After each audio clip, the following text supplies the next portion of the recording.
नमस्कार विद्यार्थी मित्रांनो, HP अकॅडमी या यूट्यूब चॅनलवर तुमचे मनापासून स्वागत आहे। आजच्या या व्हिडिओमध्ये जे की आगामी काळात होणाऱ्या पोलीस भरतीसाठी महिलांनी कशी तयारी करावी, कशा पद्धतीने रूपरेषा आखावी, नियोजन कसं असावं, समस्या खूप आहेत पण त्याच्यावर सोल्युशन नक्कीच आहे आणि ते सोल्युशन आपल्याला या व्हिडिओच्या माध्यमातून शोधायचं आहे।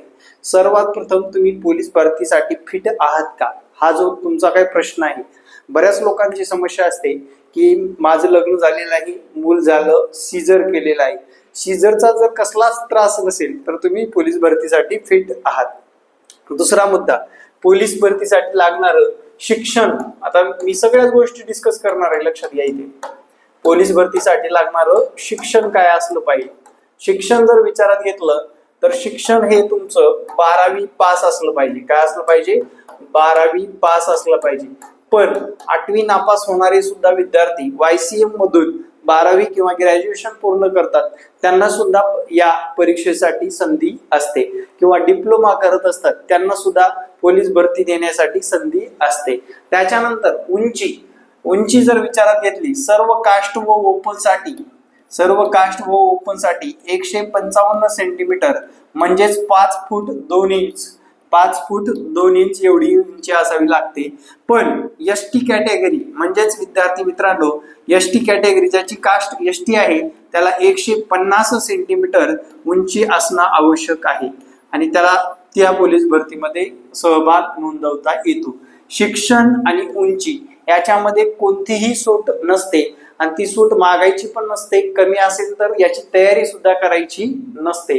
पण बरेच विद्यार्थी असे असतात ज्याचं वय 19 ते 22 वर्षाच्या दरम्यान असतं, त्या विद्यार्थ्यांनी जर उंची कमी असेल, फॉर एक्झाम्पल 153 असेल किंवा 154 असेल, त्या विद्यार्थ्यांनी तयारी करू शकता। कारण तुम्हाला जर याच्यामध्ये वय असेल तर 2 वर्षांमध्ये उंची वाढण्याची शक्यता असते आणि उंची वाढल्याशिवाय तुम्हाला पोलीस भरती देता येत नाही। तो नैसर्गिक पार्ट आहे।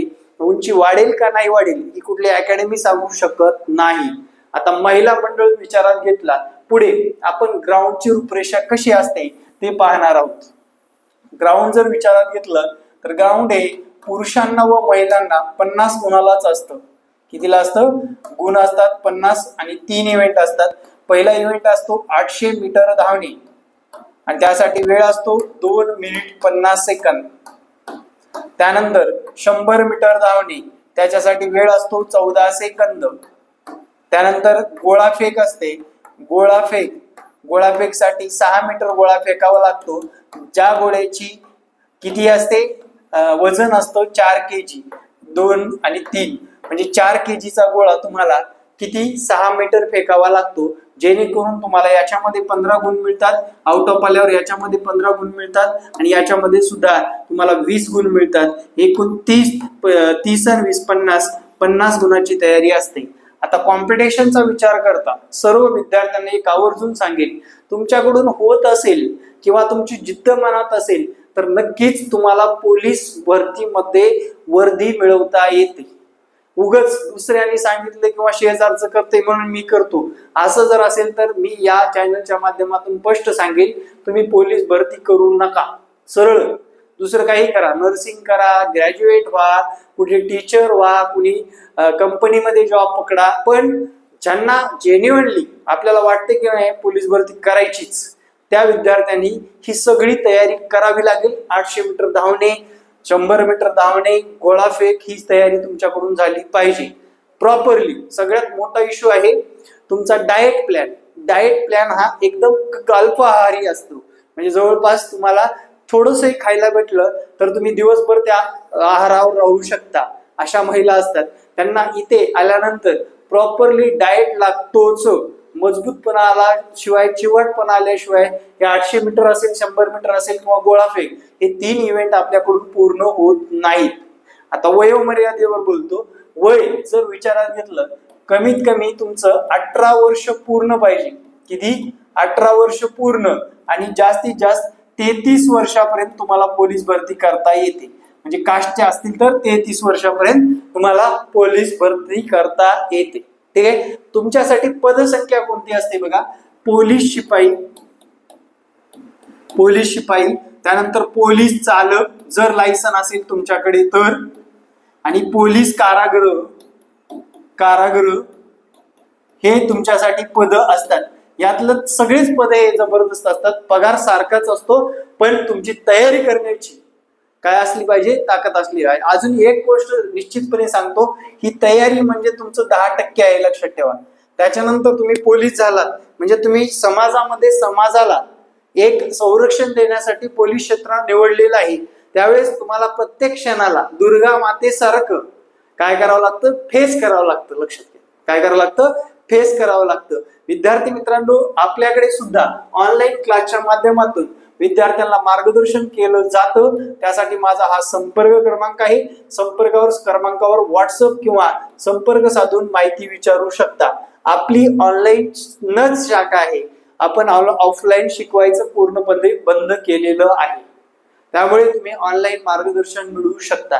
कारण बऱ्याच महिलांच्या समस्या होत्या की जाऊन येऊन शक्य नाही, घरात बसून करणं शक्य नाही, म्हणजे घरातून येणे इकडे 2-3 तास, तर परत जाणे 2-4 तास झाले. त्यांना बऱ्याच विद्यार्थ्यांना मागणी होती की सर ऑनलाईन सुद्धा चालू करा. मग आपण ऑनलाईनच चालू केलेलं आहे, ऑफलाईनला टाटा बाय बाय केलेला आहे. ठीक आहे. त्यामुळे तुम्हाला एक गोष्ट आवर्जून सांगतो, तुमच्या दिवसभरामधला सगळा संसार सांभाळून किंवा तुम्ही बॅचलर असाल तर वेळ काढून तुम्हाला या पोलीस भरतीसाठी वेळ द्यायचा आहे. आणि प्रॉपर वर्षभर 6 महिने तुम्हाला करावं लागतं. हे प्रॉपर म्हणतोय, विषयाचा अभ्यास असू द्या किंवा ग्राउंडची तयारी असू द्या, जबरदस्त. काय ग्राउंड येईल, आज येईल, उद्या येईल, आल्यानंतर बघू, असे जे म्हणतात त्यांचा काय होतो, पोलीस भरतीमध्ये मन त्यांचं मारलं जातं, ते पोलीस होऊ शकत नाही. मग 1 वर्ष जातं, 2 वर्ष जातात, महिलांना जास्त वेळ दिला जात नाही, महिला मग ते सोडून देतात.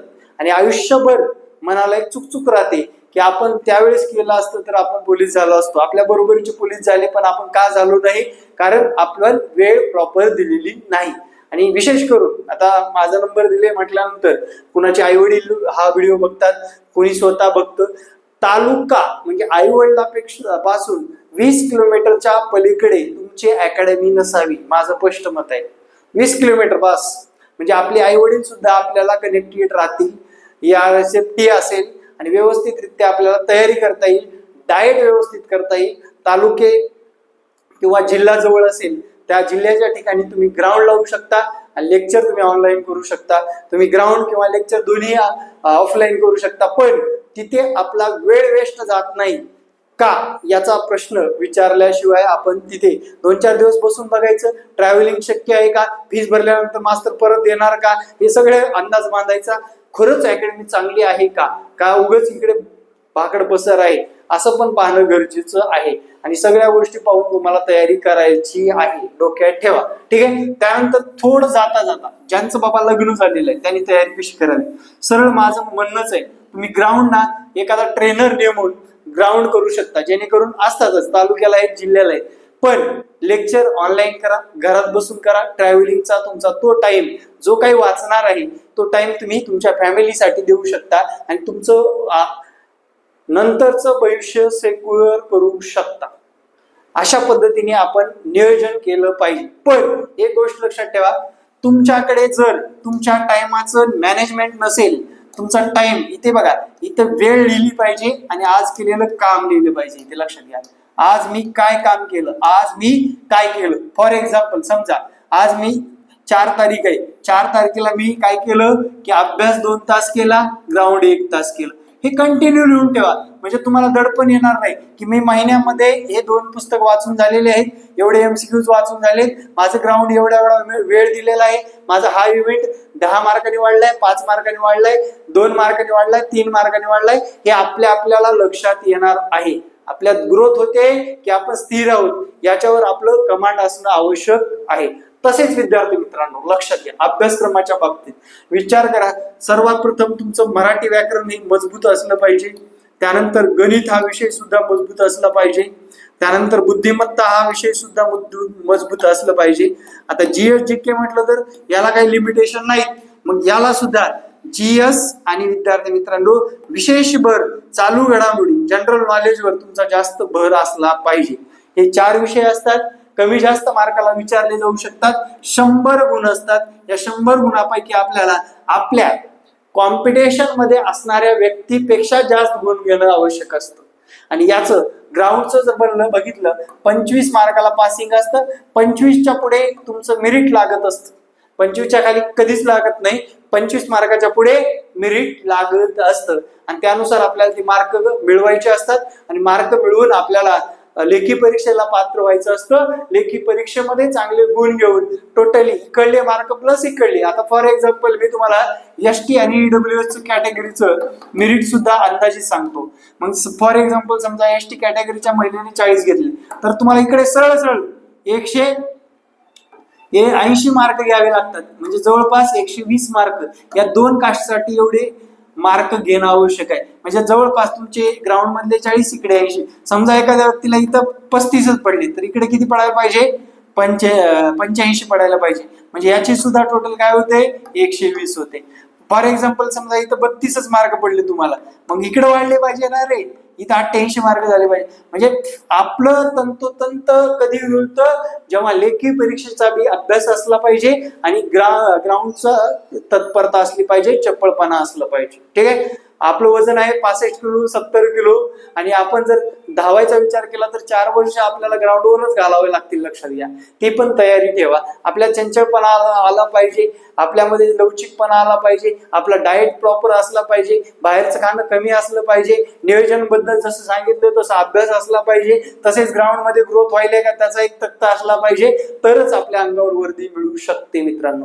कारण 20 लाखच्या बीडमध्ये आपल्याला 10,000मध्ये यायचंय, 10,000मध्ये आपल्याला या दोन्ही इव्हेंट मध्ये क्रॅक करून जायचंय म्हटल्यानंतर त्याच्यात काहीतरी वेगळं आहे, प्रवाहाच्या विरुद्ध दिशेने जाणं आवश्यक आहे, हे आपल्या लक्षात आलं पाहिजे. Thank you very much. जय हिंद मित्रांनो, भेटू नेक्स्ट व्हिडिओमध्ये. जय हिंद, जय महाराष्ट्र. हा व्हिडिओ बघून तुम्हाला एनर्जिक वाटलं का, तुम्ही मोटिवेट झालात का, आणि असेच व्हिडिओ तुम्हाला हवे असतील तर एक कमेंट ठोकायला विसरू नका. आणि व्हिडिओ आवडला असेल तर चांगली कमेंट करायला सुद्धा विसरू नका. थँक्यू. जय हिंद, जय महाराष्ट्र. धन्यवाद.